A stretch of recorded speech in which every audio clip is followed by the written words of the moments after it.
from a Vedantic standpoint, the less we react to anything, the better. But response is different from reacting.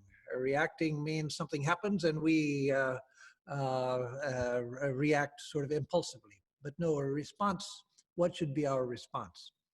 So first, let me say that from a Vedantic standpoint, as in everything, there are multiple responses depending on our place in life, our position in life, and our temperament.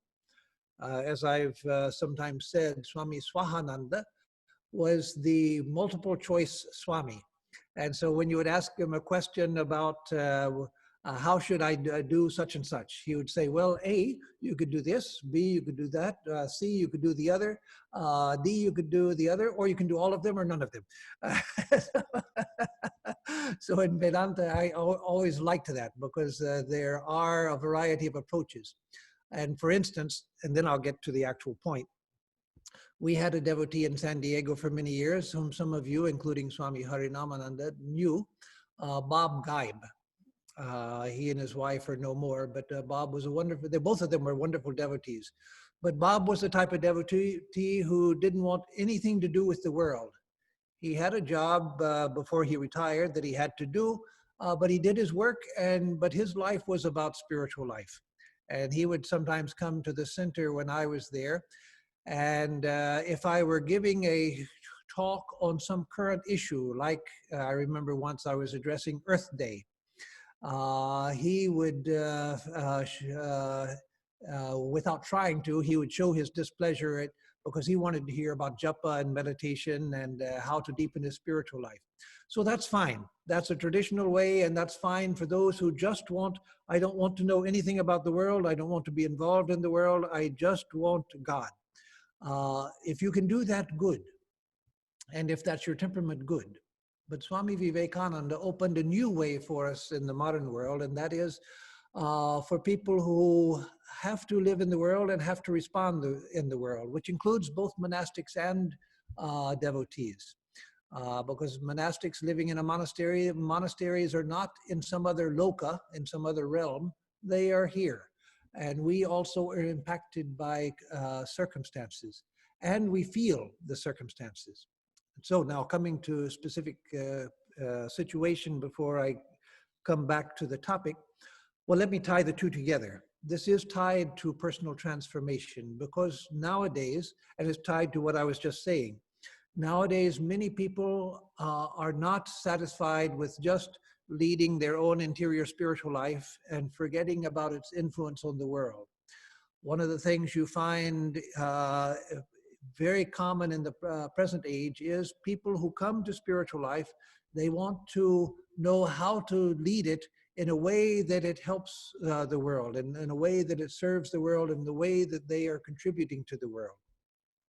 And so Swami Vivekananda, his idea was that one's spiritual life should not be divorced from the world around us.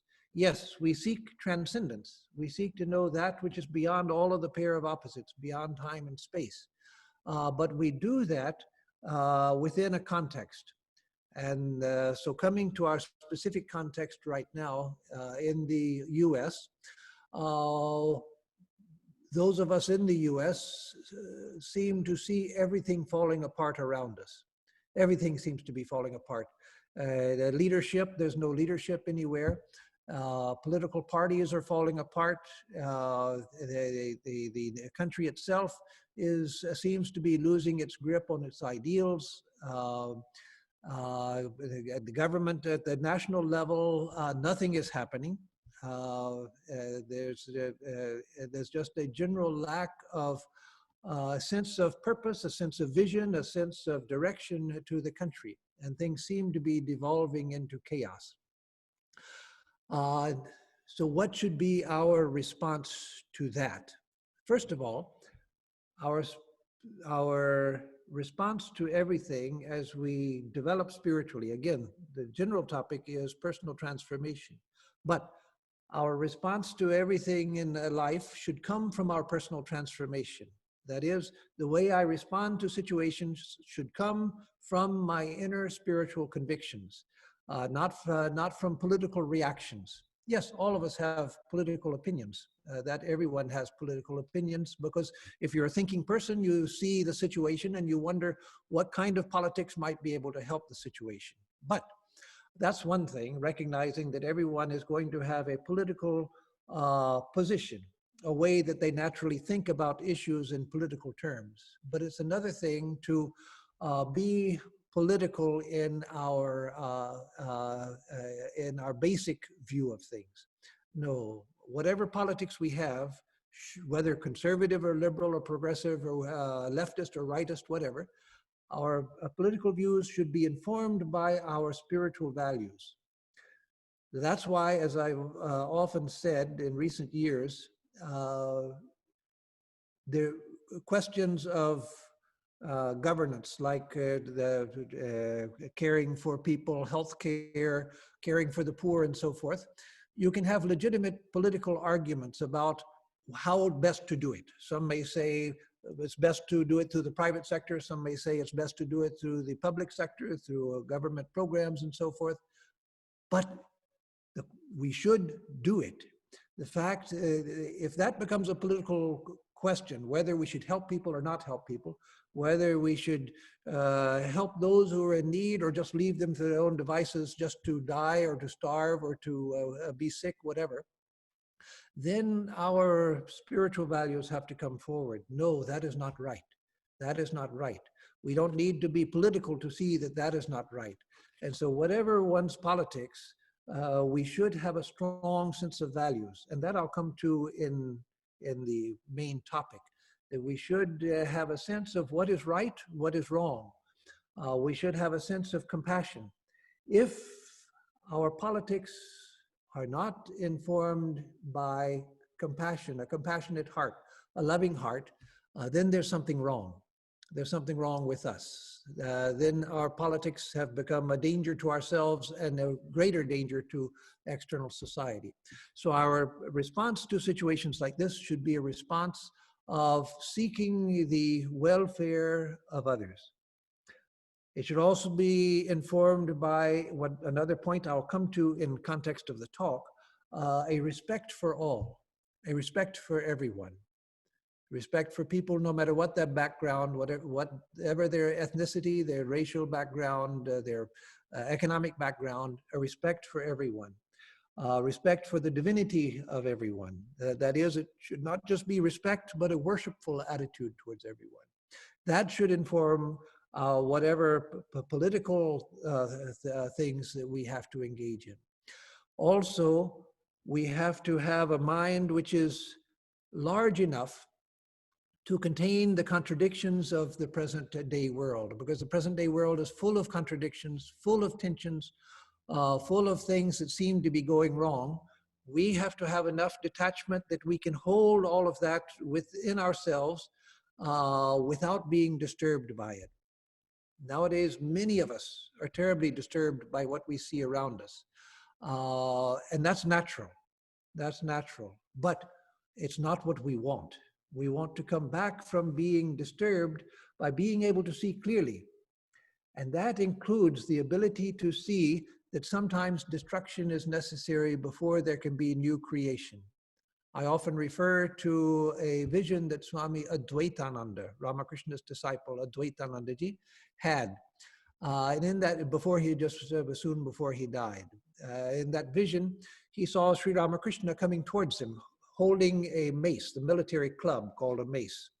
And Swami Advaitananda thought, what is this? He knew it was Sri Ramakrishna, but he didn't recognize this form of Sri Ramakrishna. So he said, Thakur, who are you? And Thakur said, Sri Ramakrishna said, I am Gadadhar. I have come to destroy the old so that the new can come up.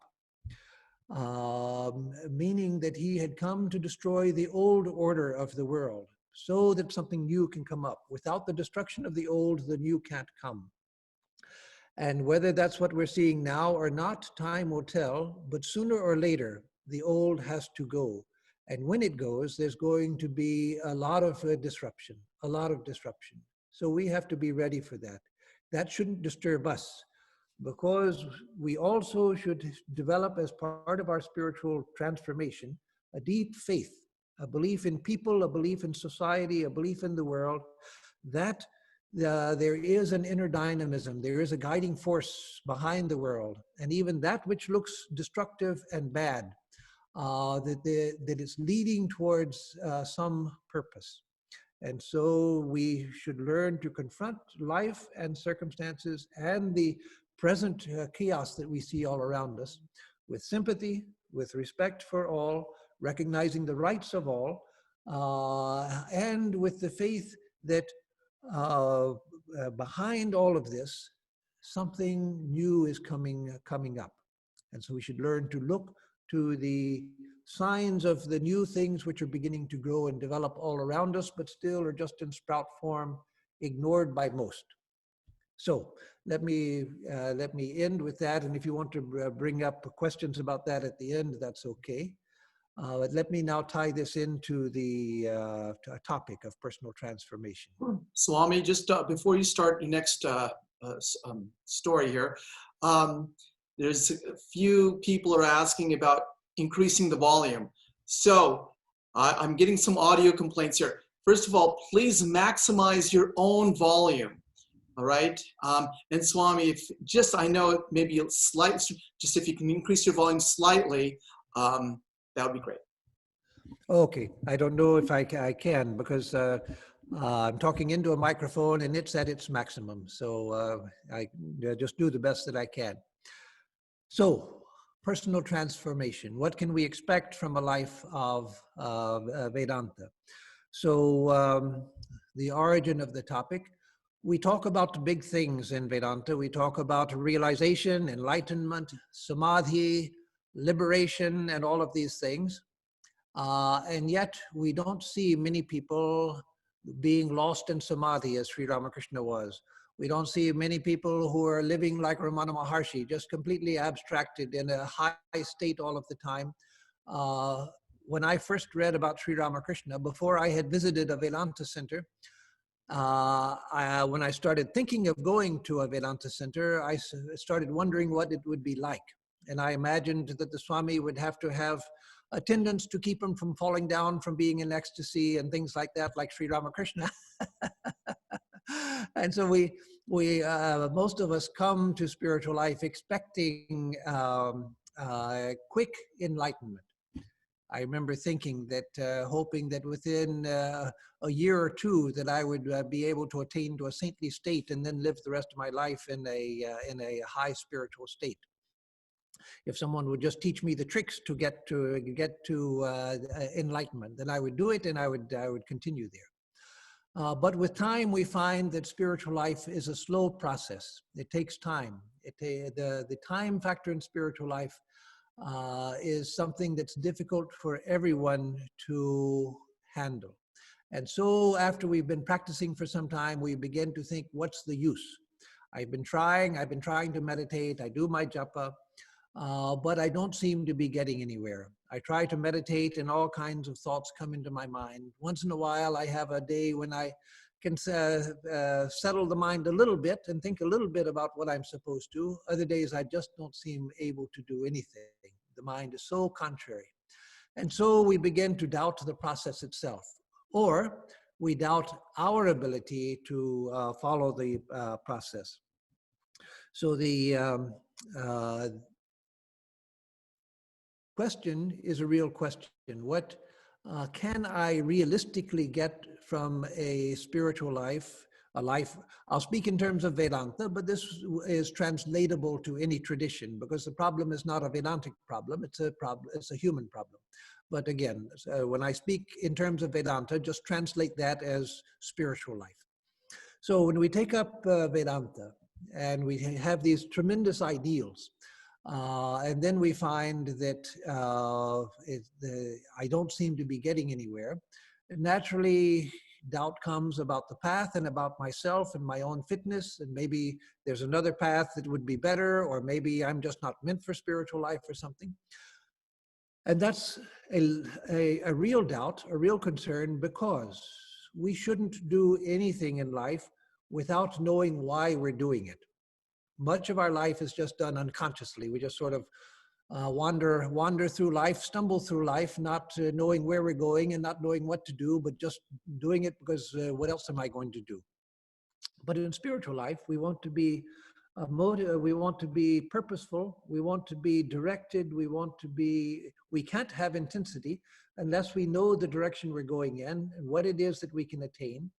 And so if we think that the goal of spiritual life is ultimate liberation, and we look around and see that, yeah, there's good people following Vedanta, there's some people who seem to have made a lot of progress, but I don't see anyone like Sri Ramakrishna, no one like Swami Vivekananda, no one like the Holy Mother.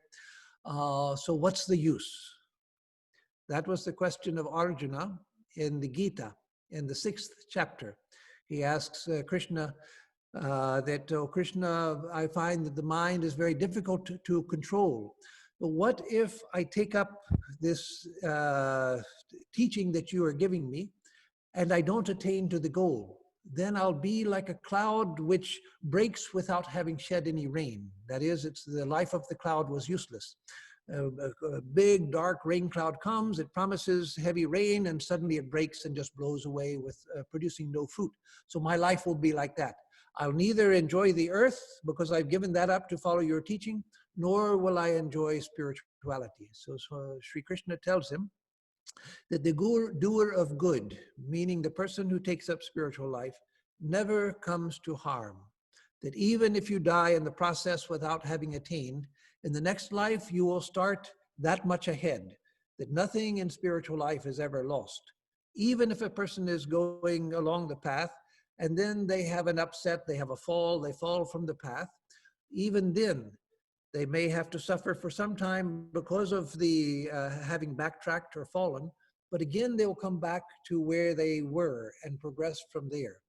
And so one of the things that we need is the faith, which is not a blind faith, but a faith based on observation of ourselves and of others, that the path works and that whatever progress I make, that progress is permanent. I won't lose that. Yes, it's possible for me to lose my way and to backtrack, but the progress I made is still there, and I'll be brought back to that to start again. So one of the problems that we have in Vedanta is that we emphasize that religion is about experience. Religion is about experience and personal transformation. And so then if we don't get personal transformation, we think, well, I didn't get anything. Vedanta promises that it's not just about faith, that I believe in Ramakrishna and after I die, he will save me and take me to heaven and everything. No, it's not about that. It's about personal transformation. But where is the personal transformation? Where is it? Why is it so slow? So the danger of first let me say the reason why we emphasize experience, it's because that is what spirituality is. That's what religion is. Why are the Vedas true?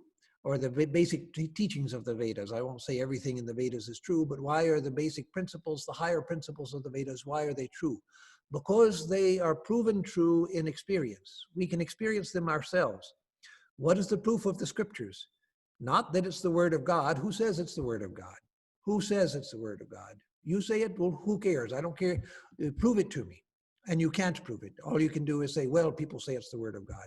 Or the Vedas were breathed out by Brahman itself. And so the Vedas have come from Brahman. Who says so? Well, the books say so. Why? Prove it to me. You can't prove it. And so the proof of spiritual truth is an experience. And the purpose of religious teaching is personal transformation and experience. So that's why we emphasize experience.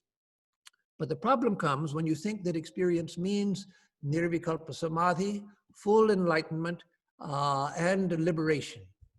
Well, yes, that's what we want. That's where we want to go. But if between me and that, there's nothing else, then it looks hopeless.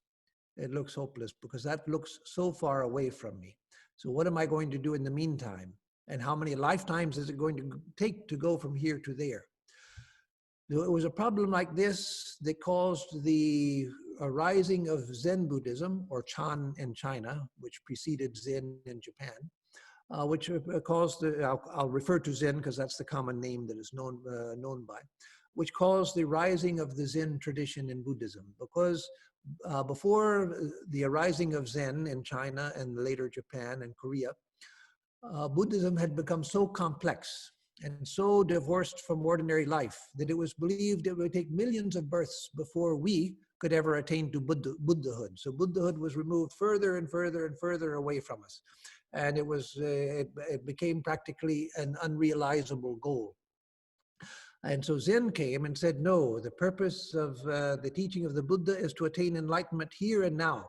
So it came as the teaching of immediate enlightenment with the emphasis on experience here and now, not waiting for millions of births to become a Buddha. And so for several centuries, Zen produced a great number of enlightened masters. But even that became corrupted in time, as everything does in the world, where in modern times it got so bad that you could, and I think you still can buy a certificate of enlightenment in Zen. You can, if you pay the price, you can get a certificate that you have gone through all of the training and you have been certified to be a Zen master. And also, even aside from such ridiculous perversions, you find that people begin to take little experiences as high experiences, because if experience is everything, and I want to be a teacher of Zen, then I have to be enlightened, and enlightenment is difficult, and so then I take little things as enlightenment experiences. And so the whole tradition becomes corrupted. So let that not happen in Vedanta, in our tradition. We shouldn't, for one thing, make enlightenment so far away that we feel hopeless, nor should we make it cheap so that little emotional highs count as enlightenment experiences. And then we go around and talk about our great spiritual experiences because I had an emotional high or a feeling of deep peacefulness while I was looking at the ocean or something. No, we should avoid both things. So personal experience is important, and personal transformation comes through personal experience. But we have to look realistically, what can I, an ordinary person, get here and now? We look at people like Ramana Maharshi, Sri Ramakrishna, Swami Vivekananda, and many other lesser saints, but recognized saints. And we see that many of them were born with deep spiritual tendencies. From an early age, they went on the spiritual quest, and they didn't have many obstacles. Yes, they had to struggle, but their path seemed to be relatively smooth. And here we are born with lots of obstacles, with a mind which is recalcitrant, with a body which doesn't want to sit still in meditation. And so what are we to do? What can we get? Well, that's what I want to spend the rest of the time talking about. As Swami Atmarupananda mentioned in the introduction, many people say, all of us who are in some position of teaching have heard people say, Swami, I've been practicing meditation for so much time, and my mind just seems to be uncontrollable. Well, no, that's everyone's experience. People come to us saying that, complaining that, I've been trying meditation and it just doesn't work. I can't get my mind to settle down. The problem is that they think that they are unique. They see other people sitting there meditating and think, oh, they're meditating fine, but I just can't do it. Those people are thinking the same thing about you. They're thinking, I can't do it, but maybe she's doing it right. The problem is that meditation is hard. That doesn't mean we shouldn't do it every day, because it's only by doing it every day that sooner or later the mind will finally give way. It doesn't give way little by little by little by little, so that the progress in meditation is like this, a continuous rise like that. No, it goes like this, and then suddenly there's a moment when the mind gives way and we're up here, and then it goes like that, and suddenly like that. So it's like a quantum leap in the atomic world, or the subatomic world, I should say. So one of my teachers used to say that even if a great man and a great mind like Einstein, who had many spiritual qualities, he wasn't consciously a spiritual person who directed his mind towards realizing the divine, but he had natural sense of renunciation and detachment and these things. But this teacher used to say that even if Einstein had turned towards spiritual life consciously, he would have had the same problem. In spite of his ability to concentrate in physics, to think so deeply about physics, he would have had trouble directing his mind towards God or towards the self in spiritual life. Why? Because he loved physics, and so his mind would naturally flow towards that. But in spiritual life, we have to develop the capacity to direct the mind whether we like it or not. Not to not to concentrate the mind on things that I like, because the mind wants to think about them, as a musician does, as an artist does, as a scientist does. But because I have put the mind there and told it, stay here, and I've trained it so that it stays there. So that comes through daily practice. So everyone has that problem. So if you're having difficulty in meditation, realize that you are experiencing what everyone experiences. And the only solution to it is just regularity of practice, and not caring that it's difficult, just doing it because this is the only way forward. Not thinking that it's a waste of time.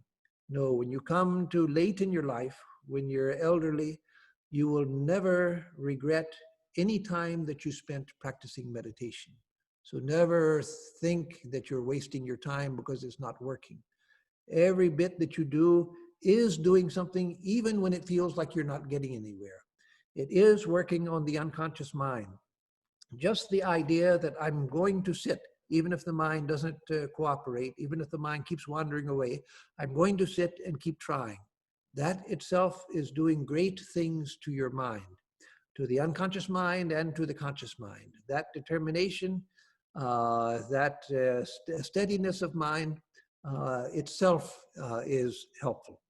So now, one other thing, and then I'll start mentioning specific things that we gain as we practice Vedanta, things that you and I can expect, not just Ramakrishnas and Ramana Maharshis and people like that, but people like you and me, all of you who are listening and me can attain. So one other thing that we mentioned, that we need to learn the renunciation of the fruits of action in spiritual practice as well as in work. You know, the basic principle in karma yoga is yours is the right to the work, not to the fruits of action. Yours is the right to do the action, but not to the fruits of action. Leave that, the fruits will come if the work is done properly, but that's not your motivation. Your motivation is to do the work as best I can, because in that way I become free. So not thinking about the fruits, but just doing it because it's there to be done, and using it to control the mind and to bring the mind into deeper awareness. And so when practicing spiritual practice also, we have to learn to be detached from the fruits of our spiritual practice. If while we're meditating and we're doing japa, and we keep asking, are we there yet? Are we there yet? Are we there yet? No, then you're just delaying your getting there, delaying your success. So do it. Try to keep the mind, every time the mind wanders away, bring it back. Try to keep the mind there. But by doing that, you're doing the japa as it should be done, or meditation as it should be done. And so don't keep checking yourself to wonder, am I getting anywhere? No, don't do that. Just try to get somewhere. Don't check to see if you are getting anywhere. So do your spiritual practice, realizing that the fruits are up to God, that the fruits will come in time, but I have no control over that. That is in the hands of God. And so let me do the footwork, and God will see to it that the fruits come in their proper time.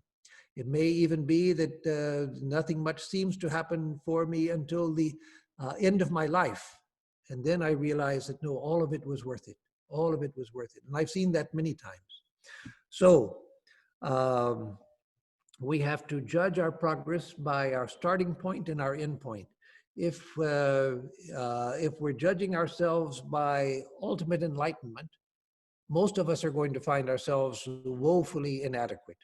But if we judge ourselves by what I was 20 years ago, 10 years ago, 20 years ago, then I begin to see, no, it is working. It is working. I'm not what I was 10 years ago. I'm not what I was 20 years ago. And so learn to see yourself in terms of your starting point. And again, that doesn't contradict what I said before about not constantly checking, am I there yet? Am I there yet? No. But obviously we want to know if I'm on the right path. And so once in a while we want to check, am I on the right path? And so then check to see where you started from, not where you are, not where Sri Ramakrishna was by the end of his life, but where I started and where I am now. So now, what can we realistically expect? Those of us who were not, unfortunately, born on lotuses, but born the ordinary way. What can we realistically expect? One of the first things that we get is a goal-oriented life.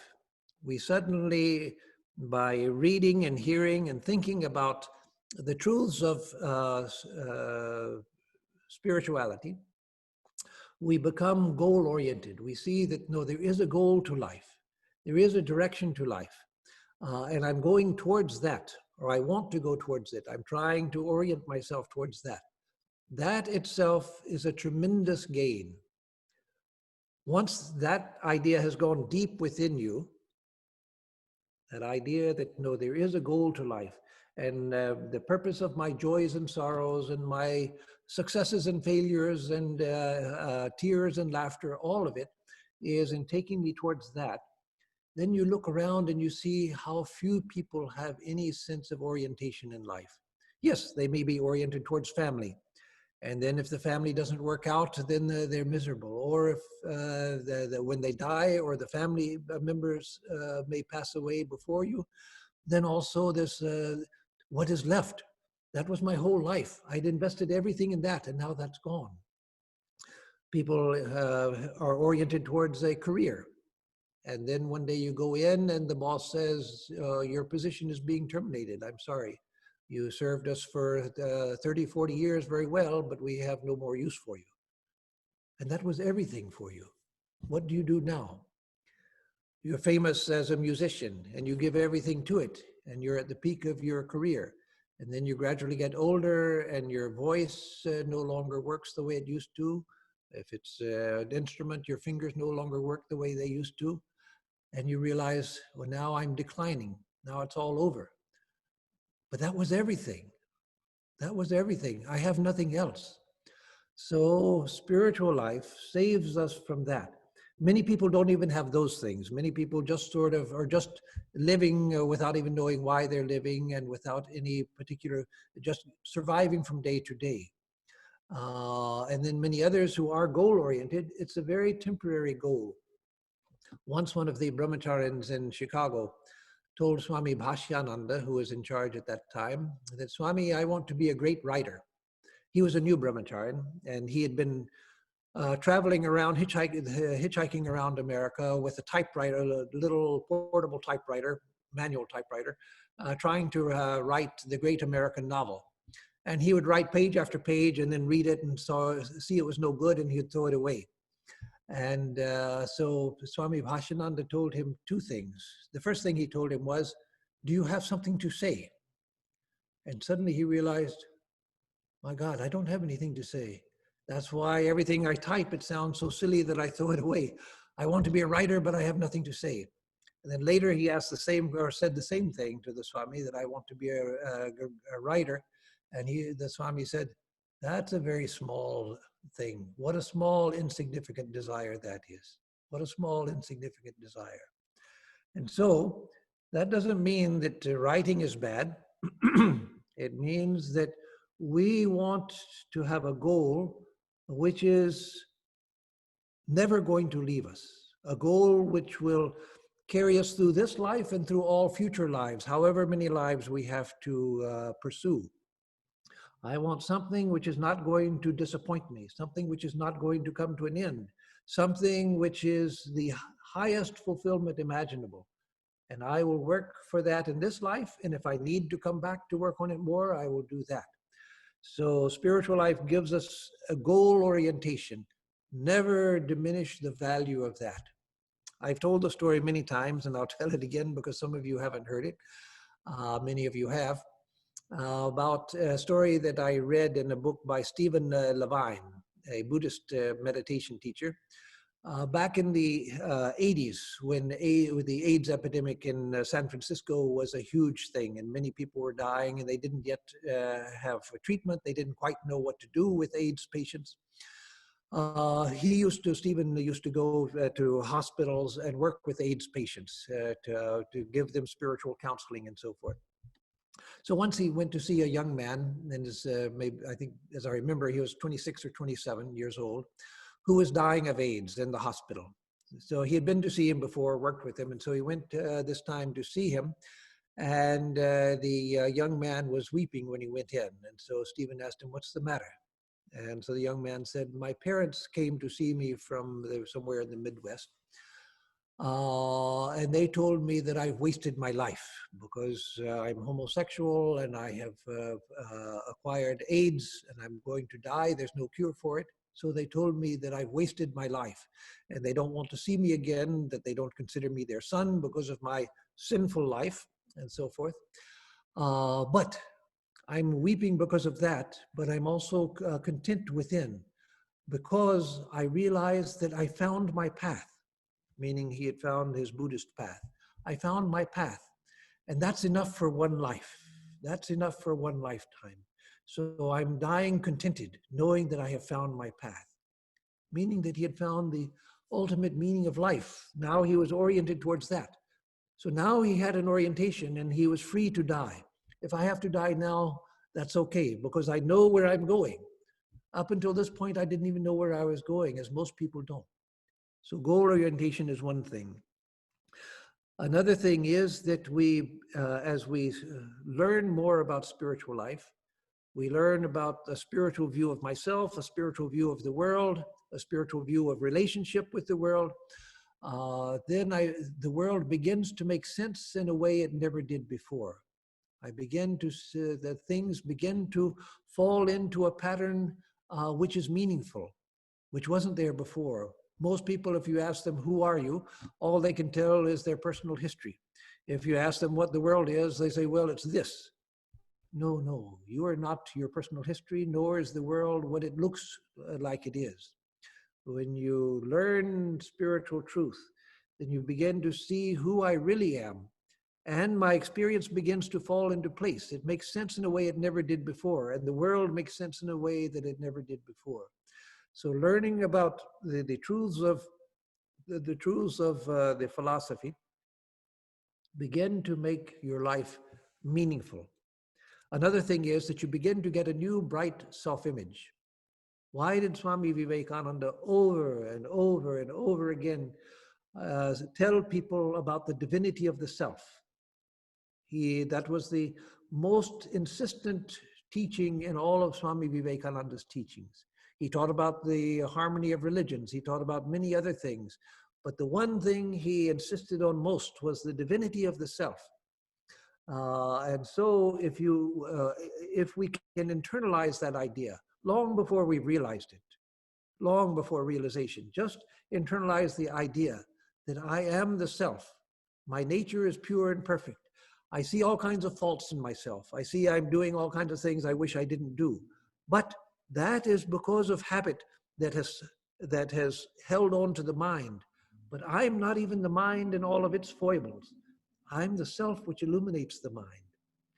And when we're taught in Vedanta, if you take initiation and you're told, oftentimes the teachers will tell you to meditate in your heart on the luminous image of the Ishta Devata, the chosen ideal. Why?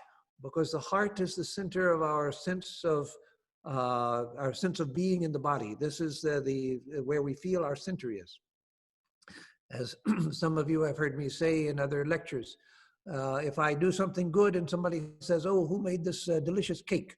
I say, "I made it. I made it." We don't say "I made it" or "I made it" or "I made it." No, you say "I made it." So this is our center of the sense of I am is right here.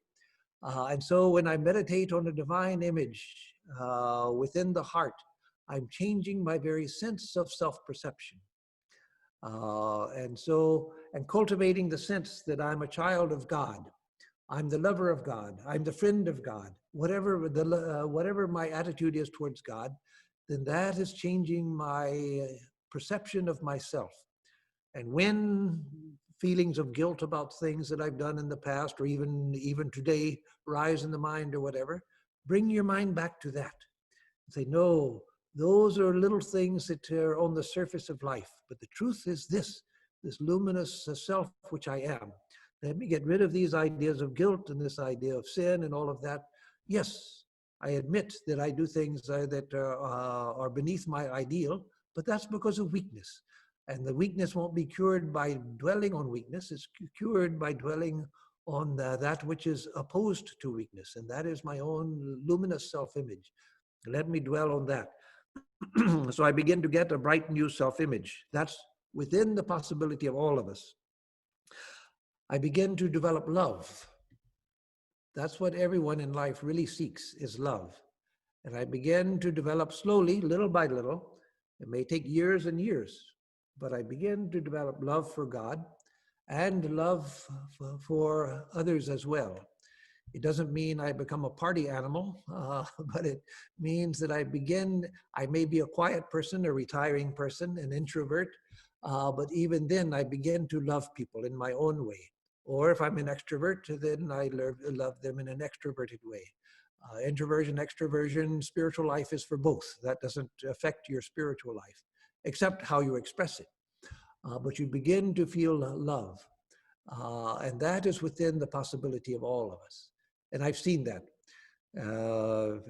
with the devotees. I've seen it with monastics. Without mentioning his name or where he was, there was an old American monk who was known all of his life for being very crotchety. But devotees at the center where he lived in his old age told me that seeing Swami so-and-so, now I know that Vedanta works, because he was such a crotchety person, a grumpy man always. But now I see that in his old age, he's full of love. He's full of love, a complete transformation. And so that awakening of love also is possible for all of us. The highest heights of ecstatic love for God of a Ramakrishna, yes, that's a very high ideal. But we begin to get a ray of that love within our own hearts. And that love brings a sense of deeper harmony with the world, a deeper sense of harmony, so that when we face times of crisis like we're facing right now, times of crisis and times of chaos, that we can hold that crisis and chaos within our heart of love. We're no longer frightened by it. We're no longer undone by it, but we can hold it in a heart of love. We also, along with the dawning of love within the heart, we begin to get a deeper and deeper sense of surrender. Whether we're on the path of devotion or the path of knowledge, you'll be surprised if you read Ramana Maharshi, who taught to the path of knowledge, how often he speaks about surrender. Over and over, he speaks about the need for surrender. So whatever our path, we begin to get a sense of surrender. Before that, we have the sense of responsibility that I have to do everything, and I'm responsible for doing everything. And this is a tremendous weight of responsibility on our shoulders. But as we get a sense of surrender, we begin to feel, no, I'm not the doer. God is the doer. Let me just let God's action flow through me. I'm not responsible for the world. Let me love the world. Let me serve the world, but I'm not responsible for the world. And that takes a tremendous burden off of us. Why do so many people who are engaged in good work, social service, activism, trying to help the world, trying to bring about needed change within the world, why do so many burn out? Why do so many become bitter? Why do so many become so angry? Because they think that I have to make people understand that this is the wrong way, they have to change. And it's on me to make them change. But they don't change. They don't change. So with a sense of surrender, I begin to see that, no, I'm not the doer. God is the doer. Let me do that which is in front of me. Let me do it well, but not feel the sense of responsibility that I have to change the world. No, you don't have to change anything. You don't have to change anything. Do that which is in front of you to do that which is good to do, but do it because it's there to do. And know that the responsibility is God's. All through the Gita, Sri Krishna emphasizes this, that your goal is not success or failure. Be the same in siddhya siddhyo samo bhutva, having become the same in success and failure, because that belongs to God, not to us. So, then we begin to get a new sense of time and space. We begin to feel that time and space are different. Our perception of time naturally changes with age, but if we're on a spiritual path, it changes much more than it does just through that natural process. The natural process is that people, as we get older, time seems to go much faster, and we don't have as much energy as we used to, and so many things just don't matter anymore, because I can't let them matter because I can't do that much, and so I just get resigned to, well, let things go the way they're going.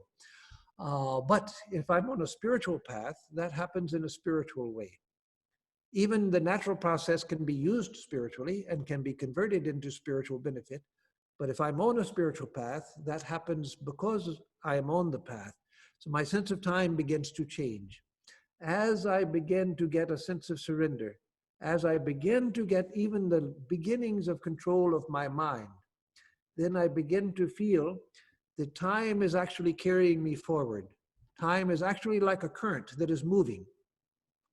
We in the West have the idea that time is a path that I have to walk down, and I have to do things on this path. I have to keep my calendar and make sure that I tick off everything that I've done, because I'm responsible for doing everything. And I have to walk down the path, or otherwise nothing's going to get done. No, time is a flow, it's a current. Time is carrying you forward. All you have to do, all we have to do, is to participate with time. When the flow of time brings me to a log jam, then yes, I work with that to get around it. When it brings me to a rock in the current, I work with that to get around it. When it brings me to dangerous rapids, I work with that to navigate it safely. But I'm not creating circumstances. I'm responding appropriately to that which time brings to me. And so a sense comes, the time itself is carrying me forward. I don't have to do anything. All I have to do is to respond to the circumstances as time brings them before me. That's very different from the sense of having to be responsible for making everything happen. No, I don't. And that's a wonderful freedom. So a new sense of time begins to grow within us. And we begin to get a long-range view of time. I no longer think in terms of what's going to happen in 5 minutes or what am I going to do today. I begin to think in terms of the long-range view of time. And so with that maturity comes the ability to sustain delayed fulfillment of desire. I seek liberation, that's what I want, but I'm willing to continue pursuing it as long as it takes, even if it takes more than one lifetime. I'll keep going after it, because I've reached a point where I feel that time is carrying me forward. Once I've entered that flow, and once I've determined where I'm going, then it's just a question of time before I get there. And so I am able to sustain my aspiration even when things seem to be going very slowly, even when the mind reacts and I sometimes seem to be going backwards. No, I just hold on because I know where I'm going. The current has brought me to a little whirlpool where I'm circling back around because of the current, but then as soon as I'm able, I'm going to go forward again. So, and then time becomes a flow, and it's no longer a burden. Time is no longer a burden. And there comes to be a roominess about time, a spaciousness about time, where there seems to be time for everything. And then space. We get a different feeling of space also. I begin to feel that I'm connected, that all of space around me, everything around me is not alien. It's not an alien environment in which I find myself. I find that the universe of my perception, the universe that I perceive, which is the only universe I know, the universe of my perception is intimately connected to me. And I begin to feel eventually that the universe is inside of me. I'm not within a small speck within the universe. This whole universe of perception is inside of me, not inside the body, inside my consciousness. And so I begin to feel that the universe is my own. And space, again, my relationship to space changes. The less that I identify with the body, and this is possible for everyone, being completely detached from the body and knowing myself as pure consciousness, that's at the heights. But even now we can come with practice to the point where I begin to feel that this body moves in relationship to other things, but I'm always the same. I'm always in the same place. I don't go anywhere. And so just as watching a movie on a movie screen, in the movie, you're identified with the movie. And so you go with the scenes of the movie, you go to London and you go to South Africa and you go to India. You're on a roller coaster going up and down, you're go into outer space, so many things. But no, you're sitting right there in the seat in the theater, watching the movie on a screen which never moves. And so I begin to feel that my whole life is passing like a movie on a screen, and I go nowhere. I'm just here quietly watching. Then we begin to develop inner virtues. We often say that in Vedanta, the goal is not morality, but morality is part of the means to get to the goal. So yes, the goal of Vedanta is not to be a nice person. Not that there's something wrong with being a nice person, but that's not the goal.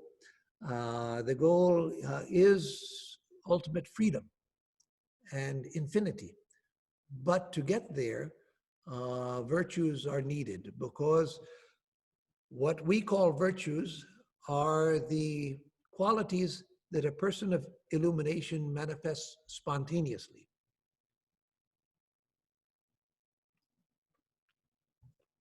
A person of illumination, excuse me just a sec.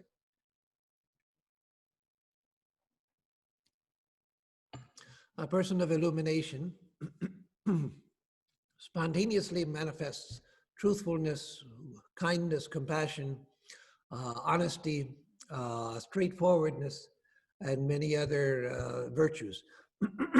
All of the things that we consider the high human virtues, and people all over the world consider high human virtues, those are what a person of enlightenment spontaneously manifests because of the state of enlightenment. And so we use those as practices. And so as I follow my spiritual path, me, an ordinary person, born in very ordinary circumstances, with ordinary capabilities, by practicing virtues, by trying to be truthful, by trying to be honest, by trying to be compassionate, by trying to be good and unselfish, gradually those virtues begin to manifest. And as they manifest, I develop a sense of inner dignity. I develop a sense of inner depth and a sense of inner dignity. The feeling of the lack of dignity, that I am lacking in dignity, comes from the sense of being a bad person and being a person who's unworthy, and of being devoid of self-control. As I get a little bit of self-control and develop a little bit of virtue, then I begin to get a sense of deep inner dignity. And that begins to become manifest in my being. And that all of us are capable of. A sense of dignity is intrinsic to the practice of virtue. And with that comes a sense of power and fearlessness. I've sometimes said that we have to develop goodness, which is like a fire, not goody-goodiness, not someone who's afraid to say damn or hell or such things, but a deep goodness, which is a tremendous power, the power of truth, the power of unselfishness, the power of honesty, the power, and that makes us fearless.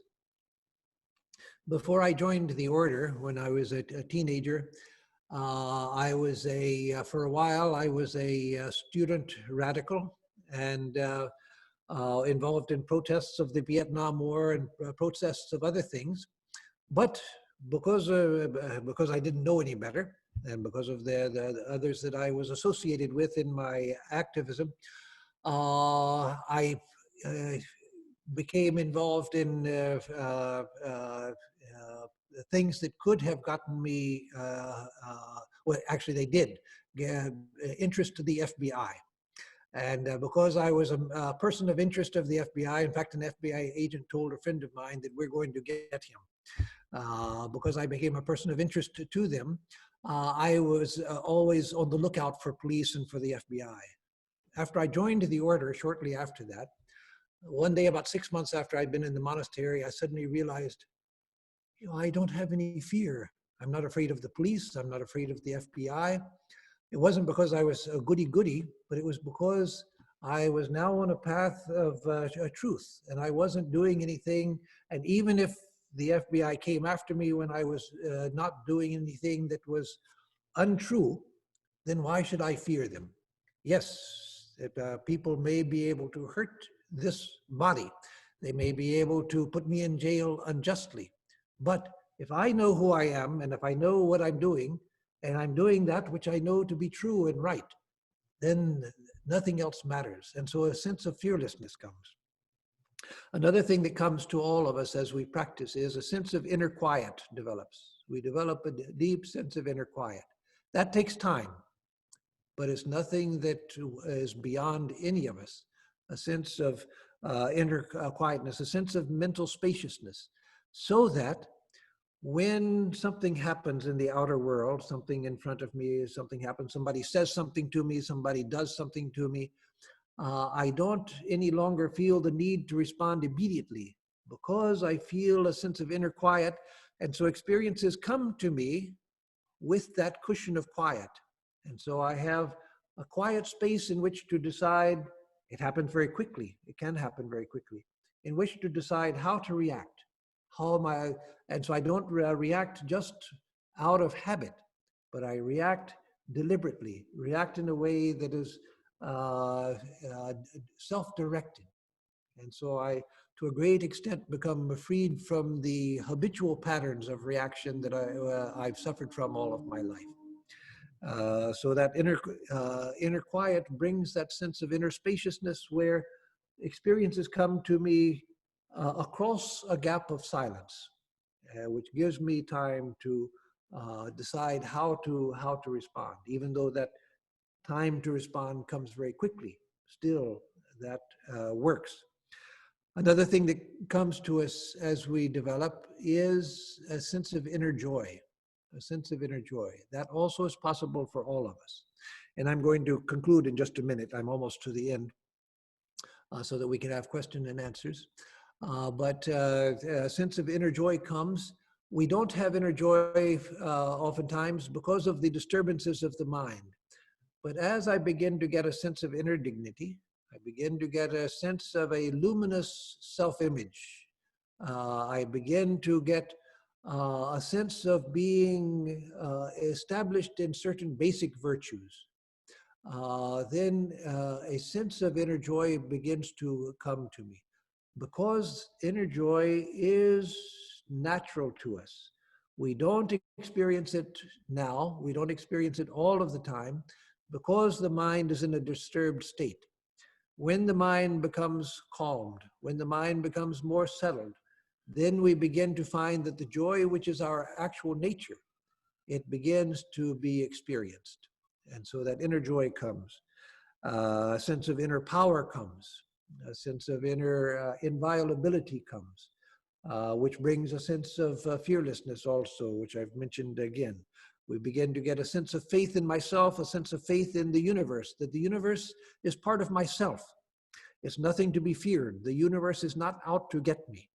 Even when bad things happen in my experience, that also is something that for whatever reason, it was needed for me. It was needed for me. It balanced something. It taught me something. It changed something within me or balanced something within my karma, which will allow me to go forward. And so I begin to feel that the universe is not alien. So I have faith in myself, faith in the universe, and faith in God. And so that also intensifies all of these things. And the last thing let me mention is that at the end of life, many people who have followed Vedanta, even very, very ordinary people, by the end of life, many have had wonderful experiences at the end of life. Devotees, monastics, people who seem to be very ordinary, people who tried their best, even if they didn't have natural spiritual, weren't born with a natural spiritual orientation and spiritual capabilities and so forth. But by their efforts, they came to a point where by the end of their life, they were able to die fearlessly and oftentimes with wonderful experiences at the time of their death. Sri Ramakrishna promised that those who came to him, that at least at the end he would come for them. And Holy Mother confirmed that promise of his. And so that we take very seriously, and we've seen that it's true in the lives of many, many people. So as Swami Prabhavananda used to say, I never saw Swami Prabhavananda, unfortunately, but I've heard many times from his disciples, he used to say, stay on the train. If you stay on the train, even if you're sleeping, the train will take you where you're trying to go. So just don't get off of the train. So stay in the spiritual life. The analogy falls apart at one point, because if you fall asleep in the spiritual life, it's going to delay, but at least you're going to get there sooner or later, maybe later, but you're still going to get there. And if you are up and doing, practicing, you'll get there sooner. But stay on the train. That is, once you have taken to spiritual life, we need to come to a point where we realize that there is no other life worth living. There's nothing else worth living for. With my spiritual life, I can have a career, I can have a family, I can express myself through the arts or whatever I want to do. But keep that as the central note of your life. The spiritual life is the central note of your life, and let other things come around that. And then when these other things fall away, as all of them will, we still have the essence. So let me, Sri Ramakrishna said, it says in the gospel that everyone, without exception, everyone can realize the self in this life through sincere prayer. And so let us remember that. Everyone can attain to the self through sincere prayer in this very life. So I'll stop here. Thank you, Swamiji. That's a lot of information. I want to take, let's just take a moment to really absorb what Swamiji was saying. And I want to get Swami a little glass, let him take just a break for a moment. During this time, I forgot to make one announcement. So I'm just going to take a moment called a commercial break to plug in what Swamiji was talking about, the end of life. Vikram, can you bring up just the flyer for the death and dying? Just because I know many people cannot wait till the end of the program. Swamiji was talking about the end of life. What happens on this Sunday, for everybody to know, because it's an important topic. We'll be discussing the death from a medical, spiritual, legal, and emotional point of view. What happens before death, during death, and after death. We're going to take a look at it from these points of view. June 6th at 8:30 or 9 a.m. What does it say, Vikram? 9 a.m. 9 a.m., sorry. 9 a.m. So 9 a.m. It's open to everybody. There is a Zoom link, and you can pass this on to anybody. We can go up to 1,000 people. So the first 1,000 that come will be in. Thereafter, we cannot accept anyone anymore. Anyways, that's just one thing I wanted to mention. Thank you, Vikram. Swamiji, thank you so much. You've addressed many issues, and I've counted at least 14 points you talked about for the spiritual development. One of the points that I would like you to address that I don't think was, that you talked about here, is that as we progress in spiritual life, and as we start to feel more conviction in the truth, and we start to feel more this consciousness shining within us, how does this reflect in our physical being? Does it reflect in the sense that what I'm talking about, Ayurveda talks about how being connected to the source, that connection results in the flow of prana, in wholeness. Health is wholeness. So when we talk about, as we get more and more connected, is there any sense of a relationship to one's physical wellness? Meaning the tensions in the muscles. Does that start to be released? Does our blood pressure sense decrease? Is there a sense more of peace? Our physical welfare. What is the correlation between our state of consciousness and our physical well-being? Yes, there is a correlation, but it's a very complex correlation. So let me, I'll try not to make it complex in the explanation, but convey the idea that it is complex. Yes, as we progress, we find that our muscles do relax. There is a transformation of the body itself, a transformation of the flow of prana or chi, the vital energy within the body. The appearance of the body can change. Doesn't mean that we become Hollywood beautiful, but it just means that there is a certain refinement in the body that takes place, and with that is felt also. And so there are internal things that we begin to feel a greater harmony in the body. However, it is possible that because of a person's karma or whatever, that a person on the spiritual path can develop illness and so forth. It doesn't mean that they're becoming sick because the spiritual life is bad for them, but it does mean that spiritual life is not a cure-all for disease and shouldn't be seen as a cure-all for disease.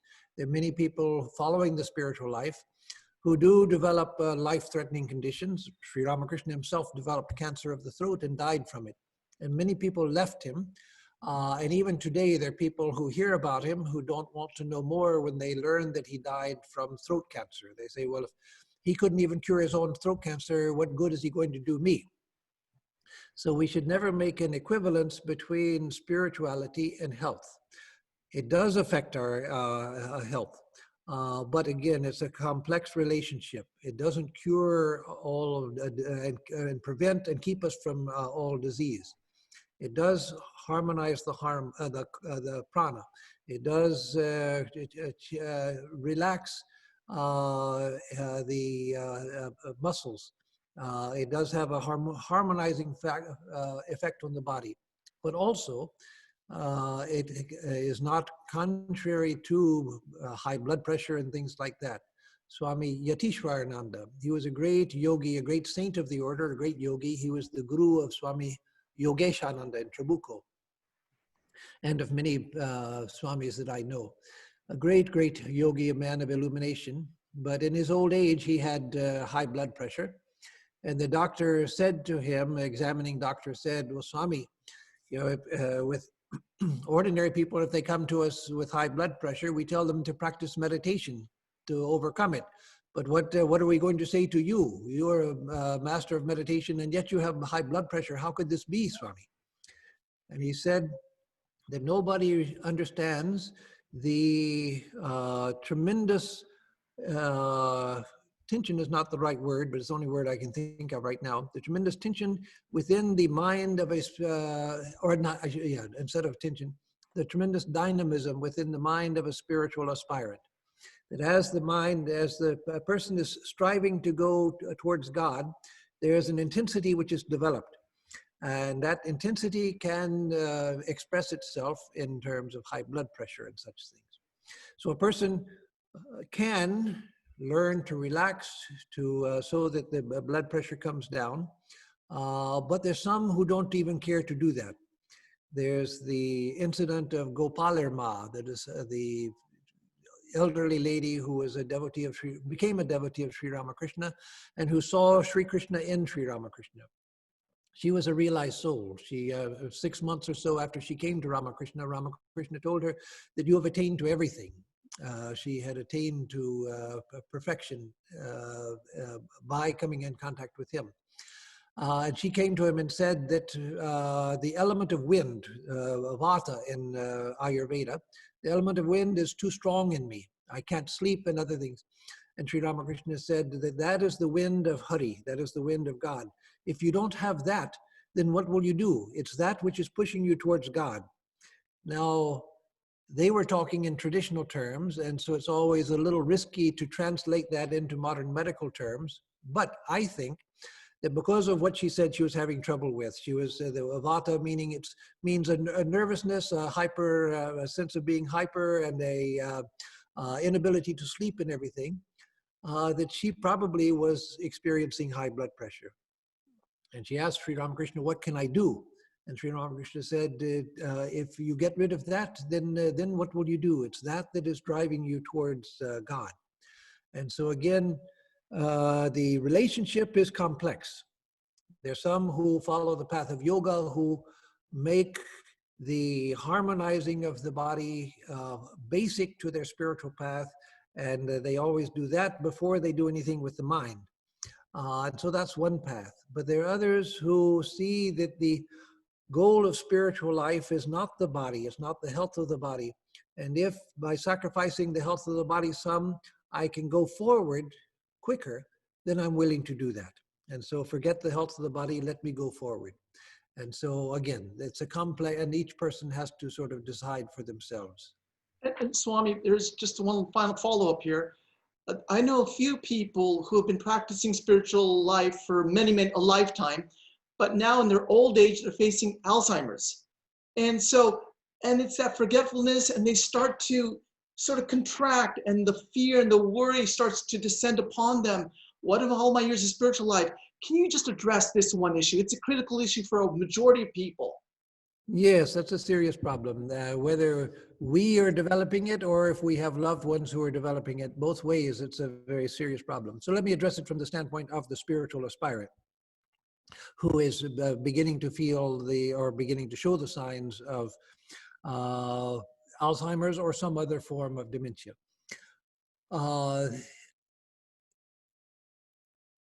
The state of consciousness is not affected by the state of the mind. Right now, because the mind is all that we know, the mind and body are all that we know, that's hard to understand. But the spiritual consciousness of a person is not affected by Alzheimer's. The brain is. And so I have seen elderly swamis, great spiritual swamis, who had hardening of the arteries. It was before the word Alzheimer's was even known, and so they weren't diagnosed as having Alzheimer's. They had dementia, it was said, because of hardening of the arteries. That was the common diagnosis back in the 50s and 60s and early 70s. And so the great swamis who had for forgetfulness, they didn't recognize people that they had known for years and so forth, and yet their spiritual awareness was unchanged.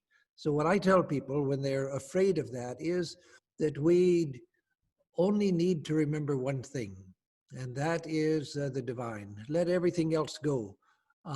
If you can do something to retain your memory, then do it. But a time may come when doing crossword puzzles and things like that no longer helps. When the progress of the disease is too much, then let us learn just to let go. That I have given myself to God, and now I am God's responsibility. And so whether my mind is in its full form or not in its full form, God will take care of me.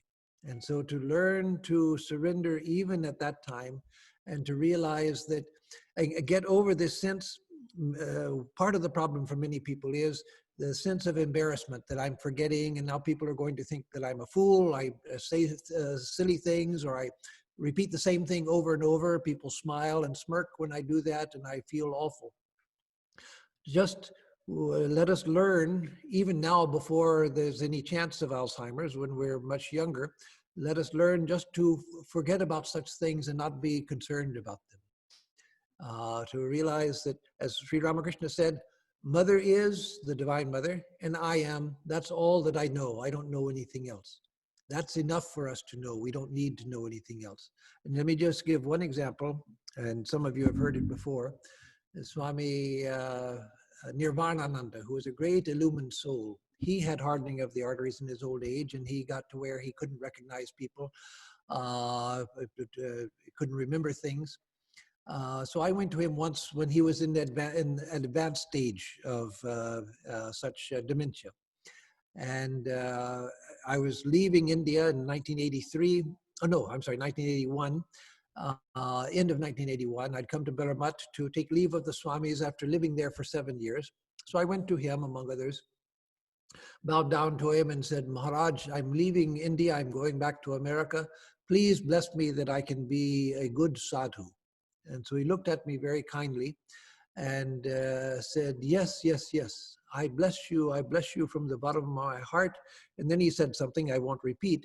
But when he said it, I thought, if he would just change the wording slightly, how much satisfaction that would give to me. So as soon as I just thought it, and then he looked at me and stopped and said, no, no, I bless you from the bottom of my heart, that, and he said exactly what I had thought. And so here was a man who couldn't recognize people, couldn't remember what he had said a few minutes ago, advanced dementia, but his spiritual consciousness was unaffected. And there were other people who had similar experiences. And so, yes, certainly it's a difficult experience for everybody, for the person experiencing it and for those who are around them as well. But you see that there are people like our own Bhavaprana in Santa Barbara, who has advanced Alzheimer's, who handle it gracefully. And there are other people who fight it.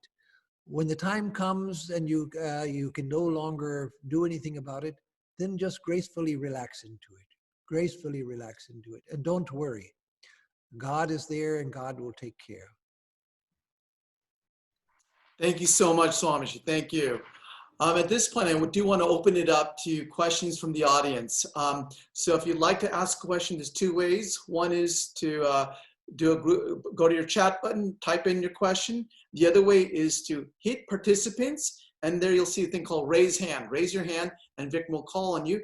Please introduce yourself, where you are, where you're calling from, and also open your video so we can see you as well. Vikram, let's take our first live question.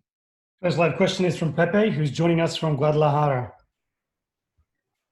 Hi, Pranam Swamiji, Swami Atmarupananda. Thanks a lot for all this experience.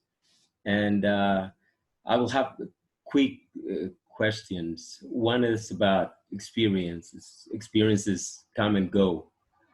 And as you were saying, sometimes it's very hard to let go of that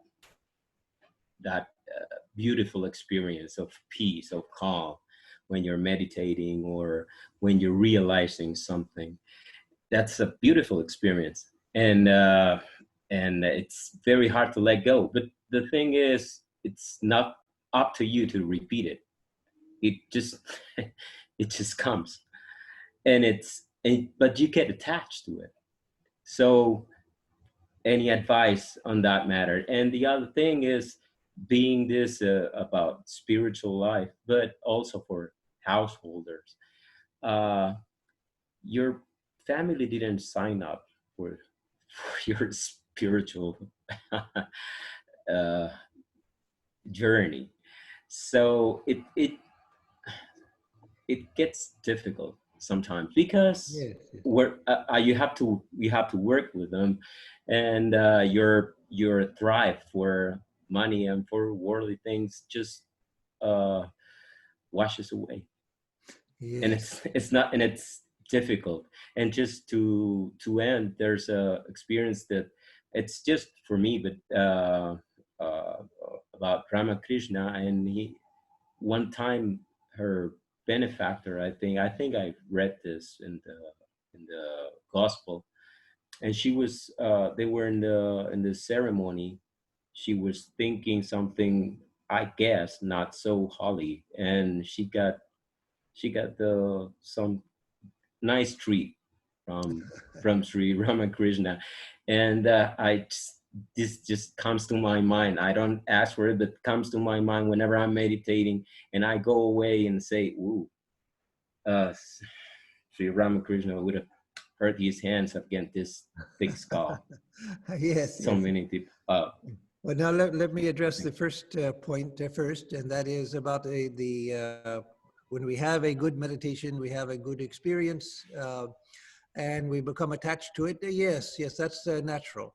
But as you said, we can't control it. It comes and it goes, and when it goes, it goes. And so we just have to learn that that's not under my control.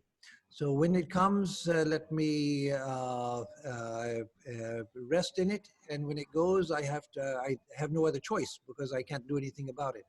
But the one thing that we can do is afterwards, we can bring it to mind from time to time and use it as a part of our meditation. We can dwell on it, remember what it was like the best that we can, and just to use that as sort of a signpost along the way, or something that helps draw us along the way.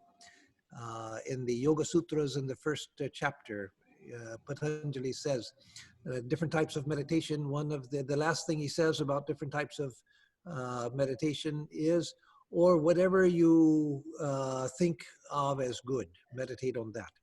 And so just meditating on an experience can help deepen the effect of it. But otherwise, we just have to let it go. Then about the family. The family, yes, the family didn't sign up for spiritual life. That's a problem for many, many people. Those are very blessed who find, when the couple finds spiritual life together and they're both equally interested. That's very blessed and very rare. So we can't expect that. If it happens, consider yourself very fortunate. If it doesn't happen, then know that you are in plentiful company, including some of the people like Master Mahashoy, who wrote the Gospel of Sri Ramakrishna. He had that problem. And so with that, we have to do the best we can in the circumstances, that we have to pursue our spiritual life, because we don't help anybody by negating that. Say if my spouse is opposed to my having any spiritual interests, and I decide, well, you know, I have promised that I would be faithful to my wife, and so this is my first duty, and so I'll just have to give up spiritual life because of her. Or him or her, depending on the spouse, the circumstance. And so I do that. But then who knows what is going to happen 10 years down the road. Maybe my spouse leaves me for somebody else. And then I've given up spiritual life and I've lost that also. That no one and nothing is worth giving up spiritual life for. But it's possible to follow a spiritual life, to maintain that, but to try to be as good and attentive to the other person as I can while still living a spiritual life, trying to explain to them. And if they have enough patience, they will see that it's making good changes in you over years. It may take years before they allow themselves to notice it. But a time will come when they notice that you have become a better person. And they still may not understand, and they still may not like it, and they may still complain, but something in them will recognize that, no, something good is going on here. One of our monks, Swami Atmarupananda, his mother was very much against him joining the monastery, as many mothers are, in the West and in India as well. And so even after he had been a monk for something like 30 years, she would come once in a while to see him at Trabuco, and she'd say, "Johnny, when are you coming home?" You know, here's the Swami, he's been a monk for 30 years and she's still waiting for him to come home. But he would always be attentive to her, he would write to her, he would call her, and so forth, and try to explain things to her. The explanations never worked. And even seeing that he was happy and that his life had gone very well and that he was respected, that wasn't enough for her either. But in spite of her continuing to want him to leave everything and come back home, something within her recognized that, no, this has done him good. So don't leave spiritual life for anybody, because no one in the whole world is worth it. No one is worth it. But at the same time, realize that if I'm in a married situation, I have stated a vow. The vow is serious, and I have to try to live up to it, but all of the responsibility is not mine. And so I can't make all of it mine. I will go out of my way to try to explain and to try to be sympathetic, but I won't go so far as to give up my spiritual life. And I also recognize that the other person at some point has to come to terms with it also. So I'll do my part, but I can't do 100% because it's not even possible. And then the last thing you mentioned about Sri Ramakrishna slapping the Rani Rasmani because her mind was thinking about a court case.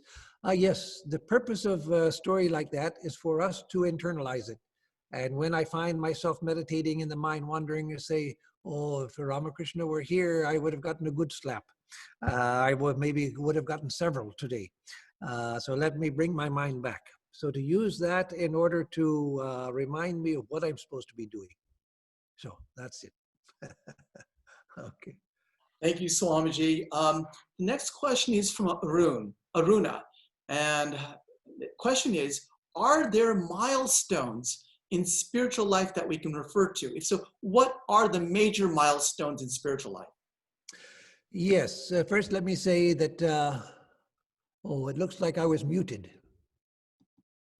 Oh, no, I'm not muted. No, Okay. you're not muted. You're fine. I'm not muted. Okay. First, let me say that some people are visionary by nature. I know people who have all kinds of visionary experiences, and they're not deeply spiritual. And so we can't take visions as evidences of spiritual advancement. As Swami Saradananda, the disciple of Sri Ramakrishna, says in the Great Master, The Life of Ramakrishna, he says that some people, the only sign of their spiritual development is the development of inner qualities of detachment, of renunciation, of devotion, etc. That's all that they show. They don't have visions, they don't have experiences, but they have a deeply spiritual character. And that all the way to final illumination, even Swami Premananda. Swami Premananda was known as Babu Ram in his pre-monastic life. And as a boy, as a teenager, he was coming to Sri Ramakrishna and he begged Sri Ramakrishna for ecstasy. So Sri Ramakrishna prayed to the Divine Mother, please give Babu Ram ecstasy. He sees other boys having it. You please give him ecstasy. And the Divine Mother said, he will not have ecstasy. He will have jnana, knowledge. And so it was his nature not to have ecstasy, even though he was devotional. He wasn't an ecstatic, it wasn't a visionary. And so some are visionary by nature. And so it's impossible to say that you should have this experience, which means this, and then you'll have that experience, which means that, and so forth. Because experiences are dependent on your nature, your temperament. But what can be said as milestones is that a person, as they grow spiritually, they become more patient.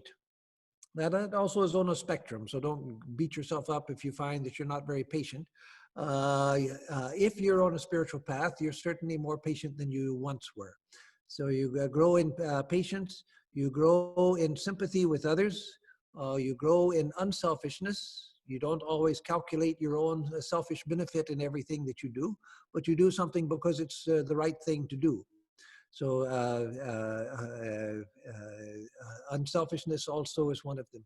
So sympathy, unselfishness, and the source of that unselfishness is that you become less egotistical. So the main signs of spiritual growth are a sense of dedication, a sense of being centered, a steadiness that comes, a sense of being centered, a patience, a unselfishness, and a sympathy with others. Those are the real signs of spiritual development. Thank you, Swamiji. Vikram will go to our next live question. And just out of respect for everybody, we have so many questions that people want to ask. Please just ask the question. Thank you. Our next question is from Soma, who's joining us from Boston. Pranam Maharaj. So Maharaj, I had two questions, but one you have already answered in your talk, so I'm not going to ask that again. But there is this particular question that I have about visions that you talk about. I sometimes dream, I have dreamt in the past sometimes about Thakur, sometimes a life form, and many times about my guru. I have taken initiation from Moksha Pranamata ji from Shishada Math. And I have dreamt about her a couple of times. She's in a palki or she's blessing people around. So what visions are these? What do I make of them? Whether they are because of some reason that I'm getting, or whether I'm blessed that I'm getting. What do I make of that, Maharaj? Yes, yes. Well, any such experience in a dream is always a blessing. It's always a good thing. Sometimes it's produced by the mind itself, just as we dream of a tiger or dream about a forest or other things. Sometimes the mind itself pictures a holy person and dreams a good dream about the holy person. So that is produced by such a dream is produced by the mind itself, and it's good. It means the mind has been thinking about good things, and so it's a good thing, but it's not a spiritual experience.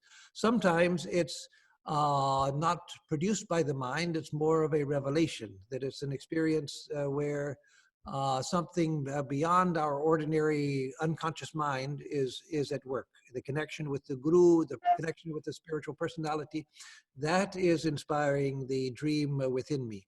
And so that is even better. That is something where it means that there is a connection to the person or to the reality, and that I am getting blessings.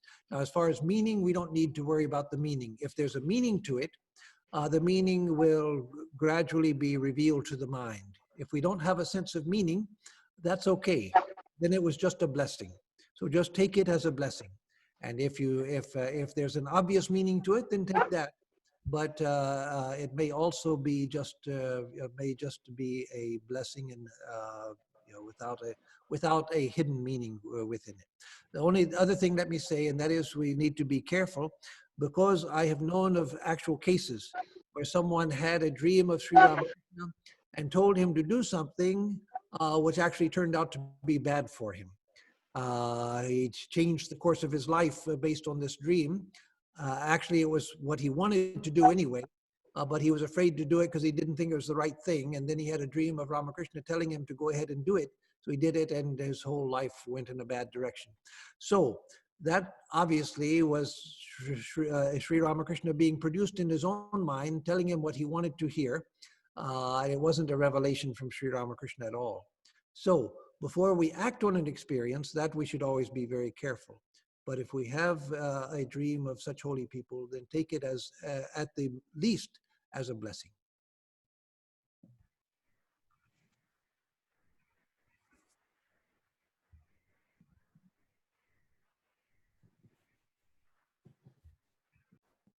Sorry, you can hear me now. Vikram, the next slide, and one correction. Someone told me that I announced the Death and Dying Retreat Sunday. It's actually on Saturday at 9 a.m. Next slide question, Vikram. Next question is from Nidish, who is joining us from Houston. Am I audible now? Yes, yes. Okay, cool. Yeah, so thank you so much for the opportunity, and thanks a lot for the lecture that you just delivered.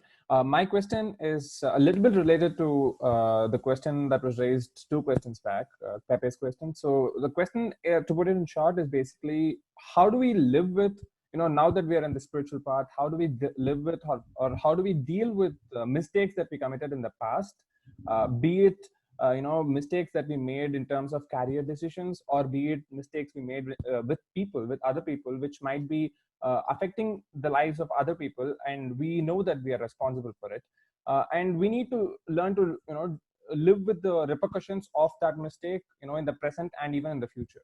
So I was just wondering if you could provide some insight. Yes, that's a very good and practical question, and one that many of us have to deal with. And so, if it's a question of making a decision about a career or something like that, that we realize later it was wrong, it was not the right thing to do, then sometimes, depending on our circumstances, we may just have to live with it and just say that, okay, such things happen. I did the best that I could. I thought this was the right thing. It wasn't, but now I have to live with it. Of course, if it's something that you can change and go back and go the other way, then you do that. But if it's something that has sort of, it's not easily resolvable, then sometimes we have to live with the circumstances. and then the other, and then I'll come back to both types. Another, which is involving other people, where we've done something which has hurt other people, affected other people in a unfortunate way. If it's possible to rectify, of course, that we can do, but many times it's something that it's not rectifiable.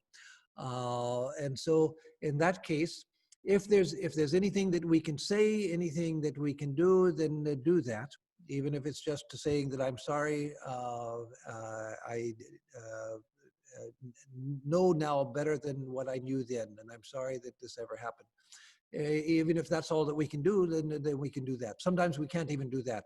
It may be that, if just a hypothetical, but it happens. The other person is so upset with us that they won't even see us or let us talk to them. And so then, of course, we can't do anything. So if we can address it, address it. If we can't address it, then we just have to, again, realize that these are the experiences that come in life. I'm sorry, I recognize what I did was not right. Now let me try to do better. And so use that to make you a better person. Don't use it to beat yourself over the head, because that does no good. To constantly bring it up and think in your mind and think about, oh, what a terrible thing that I did. That only drives it deeper and deeper into the mind. So when it's going to come up, when we make a mistake that has affected myself or other people, it's going to come up. But when it comes up, learn to surrender it. Just say, Mother, God, whomever, please forgive me for what happened. I'll try to be a better person. I'll try not to do that again, but let me go forward. And so to not let it keep coming back deep inside of you and affecting your life, because what it does is it just drains away all of your energy, and it makes a deeper and deeper impression of regret and guilt and everything. And the very act that you're trying to get away from, that itself sort of stays in the mind and stays active in the mind. So learn to forgive yourself, learn to redress the problem if there's any redress possible, and otherwise learn to surrender it to God and to ask for the strength to move on and to learn from it. Swami Vivekananda said in very strong terms that don't repent. Spit if you must, but don't repent. Now that's a very strong statement, but he said strong things like that because we need that kind of resolve that, okay, let me not waste time thinking about what I did. I did it. I recognize it was wrong. That's all I need to do, is to recognize it was wrong. Let me be a better person. Let me not do it again. Now let me go forward and keep brushing it away from the mind when it keeps coming back.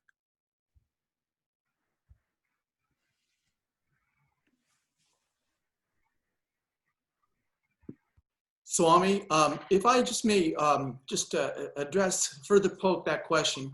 We have a number of Western devotees that go to therapy, and they keep reiterating the issue that the difficulty bubbles up again and again in their mind. So they often want to go to the source, to the root of that problem, that the trauma that had occurred. Where's the balance that you find where you excavate, where you get to what the trauma is, whether as a revelation of that trauma, and then also trying to keep focusing back on your divine self? I find sometimes, where's the balancing point between these two? Because a lot of Westerners will say, no, I have to get to the psychotherapy is about getting to the source, the trauma itself. And in that sense, when you get there, it opens up and there's a healing. Until that happens, the wound will always be there. Can you address this issue? Yes, and that the principle is true, but there's a problem. There are not many psychotherapists who actually can take you back to the trauma, bring you to relive it, and then to come out the other side free from it. What I've seen, there are some, but that's rare. What I've seen with many people who have gone through psychotherapy and tried to do that is that they go back, find the trauma, and then they relive it, and then they keep reliving it, and they keep reliving it. And it becomes sort of the dominant thing in their life. It was something that was affecting their life, so they wanted to go down and get it cleared out so they could move on without it. But what happens is they get stuck there. And so I've known many people who for the rest of their life, they're always thinking about the trauma that happened to them. I'm like this because of that. I do this because of that. This is explained because of that. I can't help myself because of that. And so that is not what we want. One of my teachers used to tell me that we have to come to a point in our spiritual life where we can perform our own auto psychoanalysis. That is to go deep in the mind, relive our past experiences which are causing us trouble, and come out on the other side. But that we do with a strengthened mind. And so again, the danger of psychotherapy is a therapist who is not capable, and the patient or the client is not strong enough also. They go back to the trauma, and then they just get caught there, and then they're worse than before. And now the trauma becomes the way that they explain everything in their life, and so that has become the central fact of their life. That we don't want. The purpose is to, when you're a child or even a young adult and something happens to you, you don't yet have the tools to process it. And so you either smash it down into the unconscious, or it affects you in ways that you don't know how to handle. And so it creates a complex. And so the purpose of going back and reliving it is that now I have a strong, mature mind. I realize I don't have to allow this to dominate myself. So let me go back, see what happened, and just let go of it. Now I can do that with a mature mind.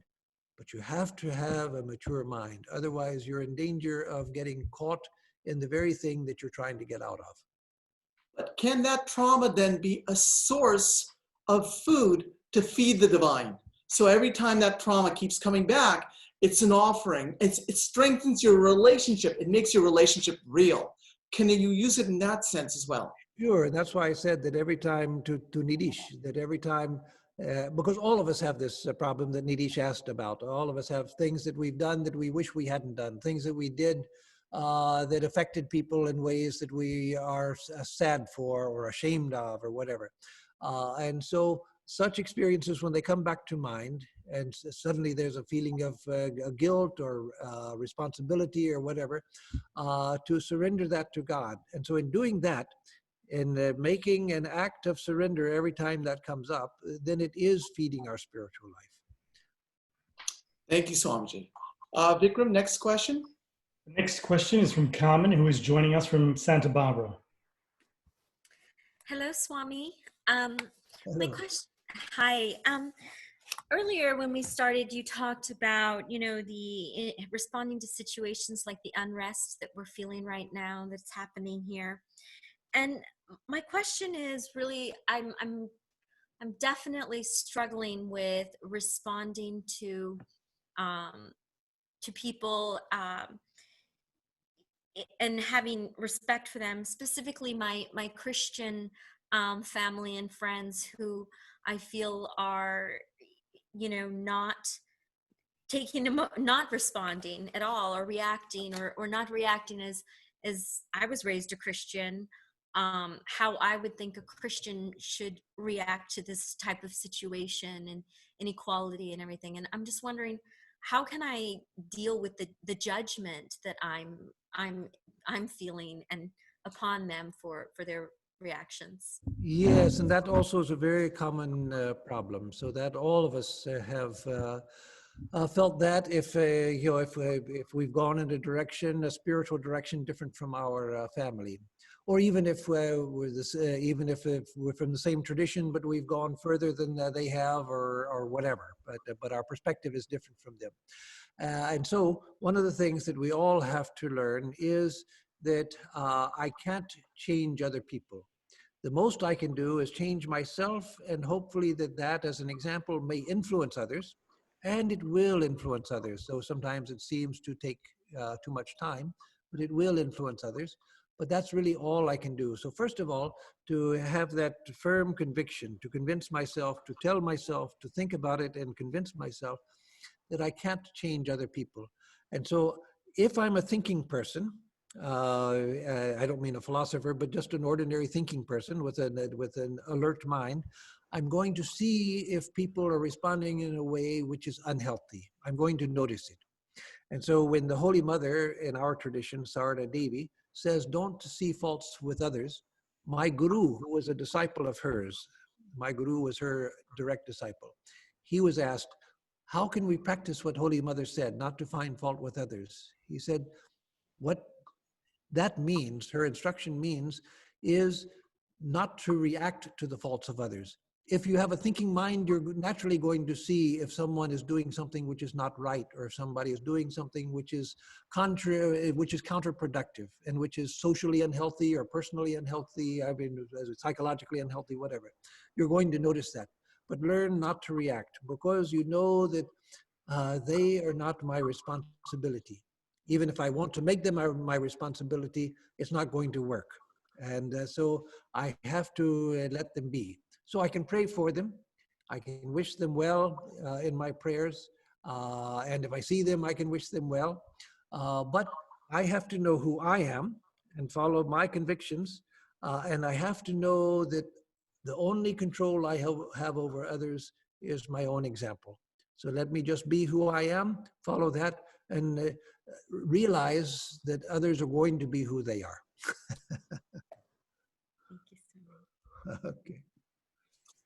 Vikram, next live question, please. Next question is from Siva and her brother, who are joining us from Champaign, Illinois. Pranam Maharaj. So Maharaj, you mentioned that time carries us and we just go with what is there. So my question is that shouldn't we plan for anything? And also you also mentioned that we should have that goal which never leaves us. So should not we have like short-term goals? For example, I'm a PhD student, so I have to have some short-term goals. So how can we make sure that these short-term goals don't disturb our ultimate goal? Yes, no, those are very good questions. And of course, yes, starting with the last part of the question, yes, we have to have short-term goals because we can't even live out a normal day without having short-term goals. We have bills to pay. We have, if we're students, we may have to fill out papers for scholarships. We have to study for tests. We have to take examinations. We have to write a dissertation if we're doing our PhD and so forth. So all of these things we have to, so the two questions actually go together. Every day we have to plan for things. So that doesn't mean going out of the stream of time. That means I'm dealing with the things that time is bringing me to. See, the sense of the present moment is an expanded sense. It doesn't mean the geometrical point which has no dimensions between the previous moment and the next moment. No, the present is everything. When you're planning for tomorrow, or you're planning for your school next year's schoolwork, where are you planning it? You're planning it right now. So be aware of that you're doing it now. When you have to think about the past, they ask you to fill out a form and write about your experience. You want a grant or you want a scholarship or something, and they ask you to tell about your past experience. Well, that's in the past. But no, where do you write about the past? Where do you think about the past? Right now, in the present moment. So the present moment is everything. Just be aware that there's nothing but the present moment. There's not a future out there that's coming. There's not a past back there that I have left behind. There's only the present. And situations arise and they disappear. They arise and they disappear. They arise and they disappear. So when I think about the things that have disappeared, I think about them now. When I plan for the future, I think about it now. And so we have to plan for the future, but don't put your expectations in the future. That is, live now. And do that what you have to do now, and don't delay your sense of living to some time in the future. That's what most of us do. Once I get my PhD, then I'm going to do this, and then I'll be like this, and then I'll be like that. No, who are you right now? Be who you are right now. Once one of our devotees in San Diego, who now lives in South America, in Ecuador, she said she was a single mother and had lived on welfare. but through great hard work and great sacrifice, she got into community college. She got straight A's in community college. She'd never had college before, and she was going after many years after she finished high school. Got straight A's, got a scholarship to University of San Diego. She did very well there. And when she was finishing her bachelor's degree with honors, she told me, "Oh, I can't wait to get out of school and have a real life." So I didn't say anything. I just smiled and said, "Well, I wish everything good for you. And when you get out and get your real life in the real world, you're going to wish you were back in school." So don't think that I'm going to live in the future. You're living right now, and both planning and short-term goals, both are not negated by living in the present moment. Swami, also, how can we make sure that the short-term goals don't disturb our ultimate goal? That by keeping our ultimate goal in mind, and if we do that, we have short-term goals, and sometimes, yes, sometimes like when you're a student, there are things that if you don't get them done, you're not going to pass, you're going to be in trouble in school. And so sometimes you have to just put things that you want to do for your spiritual life, you have to put them aside in order to, because this is an immediate necessity, and if I don't do it, then all the sacrifices that I have done are going to be negated. So I just have to do this. So that's okay. But then when as soon as you can, then come back to your spiritual pursuits and learn to bring both of them together. So don't be afraid if, especially as a student, that there are times that you suddenly have to put other things aside and just get the studies required done, the work required done. Sometimes you have to do that. But that won't hurt you if you are sure that on the other side of that you pick up your spiritual interests again. Thank you, Swamiji. There's another question. How can I continue believing that whatever happens as per Thakur's wish or as divine will? I believe there's a reason behind everything. Sometimes it's very difficult to believe. Please help me. Yes. Sometimes that is difficult to believe. Certainly, everyone finds that difficult, except for a person who has realized the truth of it. But the rest of us, it is hard to believe it sometimes. And so, what I would say is that until you can feel that everything is Thakur's will, that is God's will, at least have this sense. Because again, let me back up and say something bad happens in your life to you or someone that you love very well, then suddenly if you're trying to think that that is Thakur's will, then Thakur has hurt somebody, either you or somebody that you love. And so then suddenly, what are you going to think about Thakur then? What kind of Thakur am I worshiping that he has just hurt me or hurt somebody else? Because sometimes life does bring hurt, and sometimes it brings tragedy. And so at such times, instead of thinking that everything is Thakur's will, yes, at some point I can realize that also, but I can at least think that everything that happens, there is some meaning in it. And let me deal with it. Let me not run from any experience. Let me deal with the experience, and try to find whatever there is within the experience, or let whatever is in the experience do its work on me. But it will do its proper work on me if I'm trying to meet the experience to the best of my ability. And when eventually I realize everything is Thakur's will, that everything Thakur does everything, I will realize it in a way that is not my present way of thinking. Now, when I think that Thakur does everything, God does everything, I think of somebody doing things like I do them. Okay, Thakur is deciding right now that this is going to happen, and now Thakur just made me have an accident. Thakur was sitting somewhere, and he decided, okay, I'm going to make those two cars run into each other. No, Thakur doesn't work that way. Thakur is not a God. Is not a micromanager who is making infinite number of minute decisions. No, it's by the very presence of God that everything happens. Just as the sun is the author of all life on the earth. Everything is just an expression of the energy of the sun. And by the presence of the sun, all life flourishes. So the sun is doing everything, but not in the sense that the sun is saying, okay, let that leaf grow a little longer, and I don't like that leaf, so make it shorter, and I'm gonna make that plant fall down, I don't like it, but this plant I like over here, I'm gonna make it do well. No, God doesn't work that way.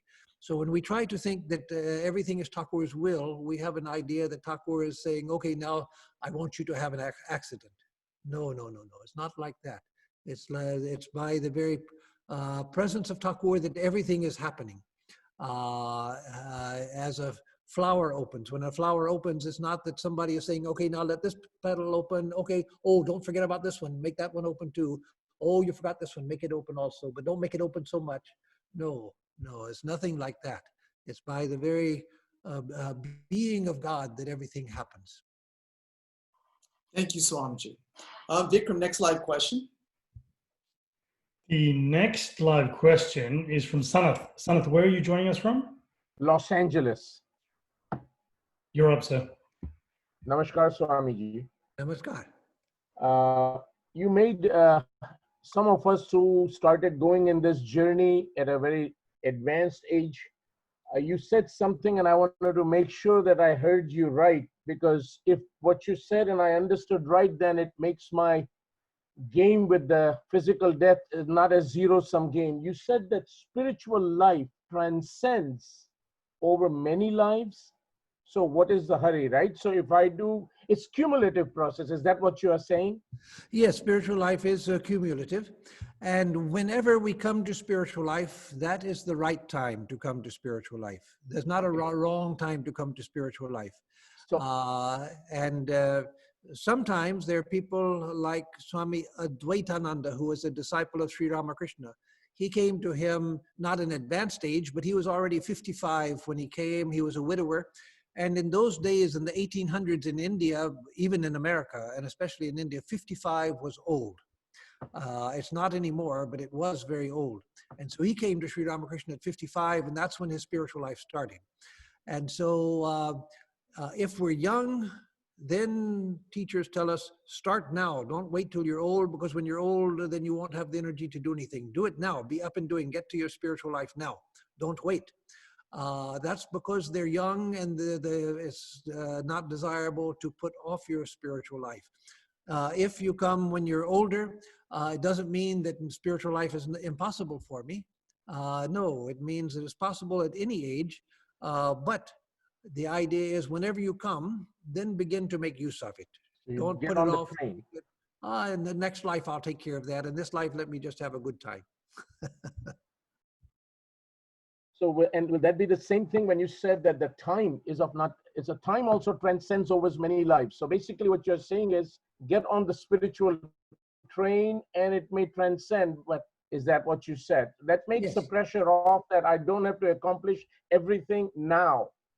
Yes, yes. No, we don't have to accomplish everything now. Let me do what I can, but let me make every step count.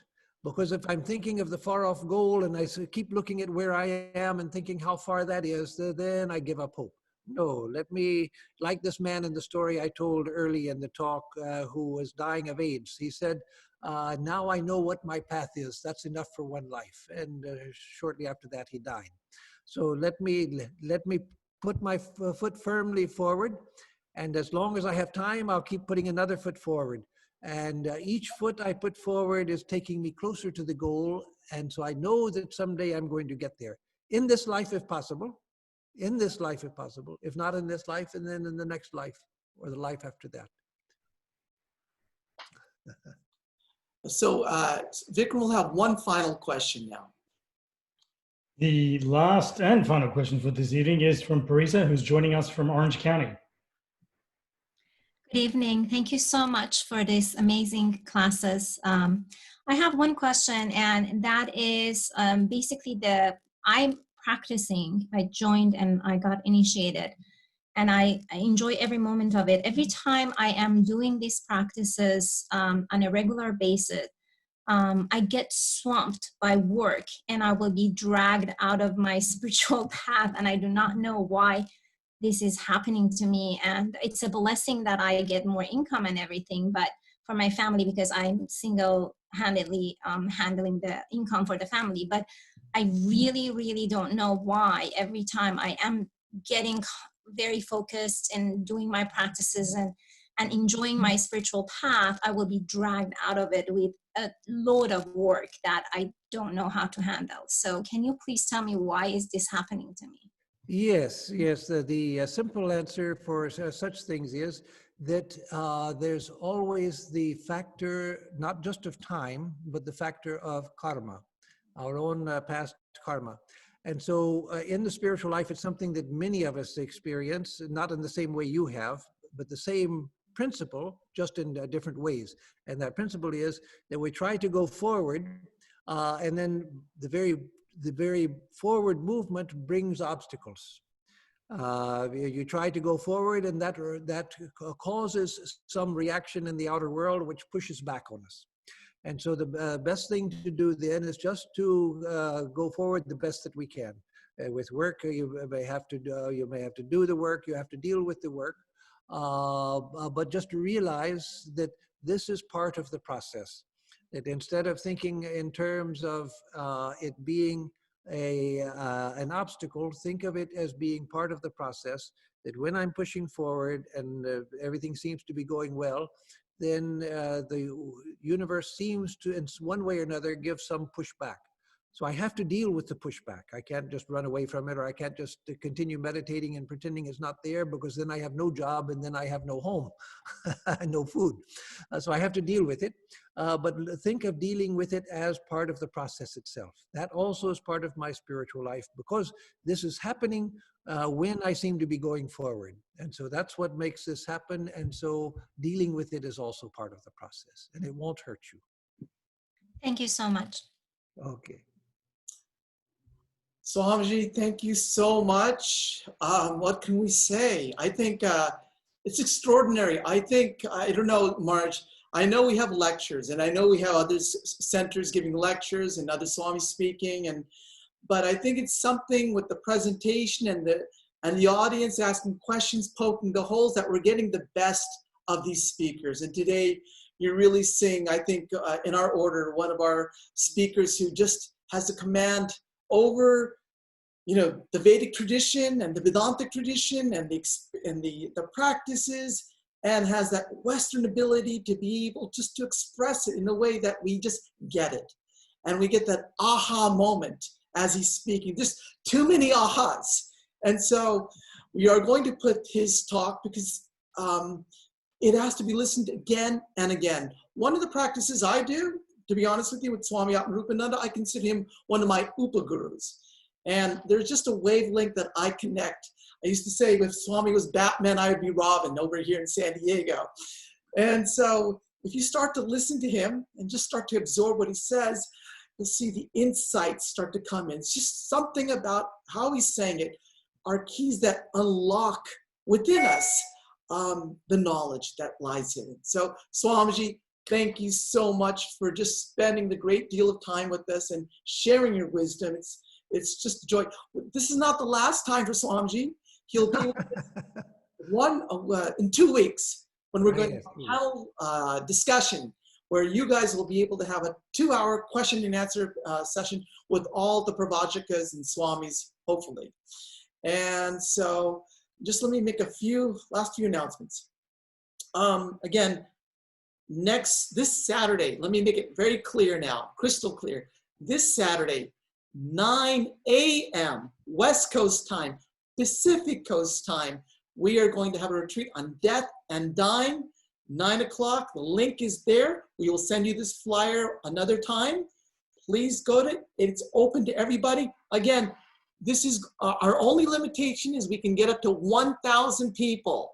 So the first 1,000 people that come will be in. Thereafter, we can't allow you in anymore. The software doesn't allow it. So we're going to open registration up at around 8:40, hopefully 8:40 a.m. West Coast time.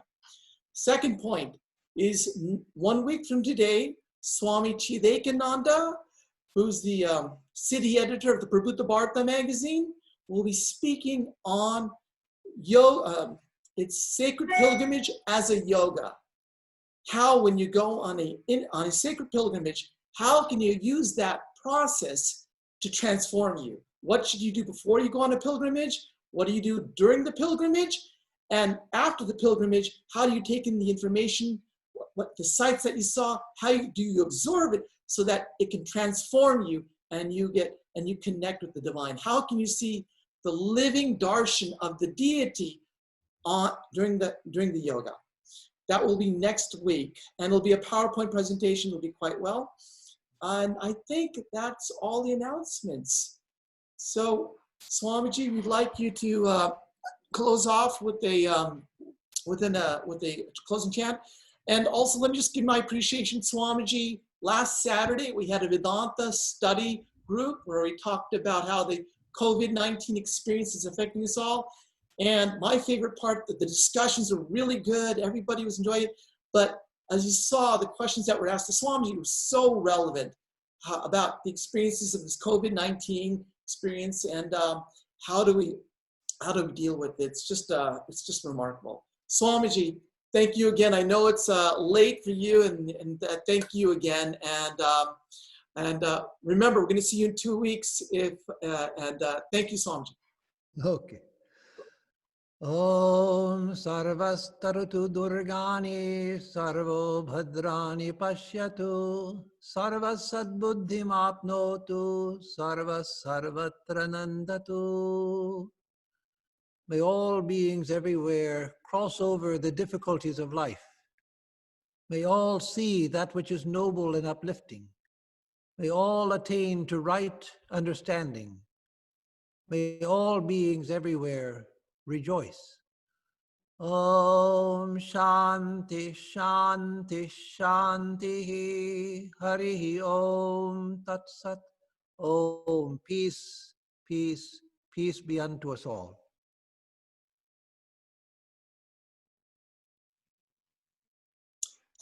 And Swami, just in our closing way, if you like to go, just to take a brief view of everybody who's there. Okay, let me get to the gallery view.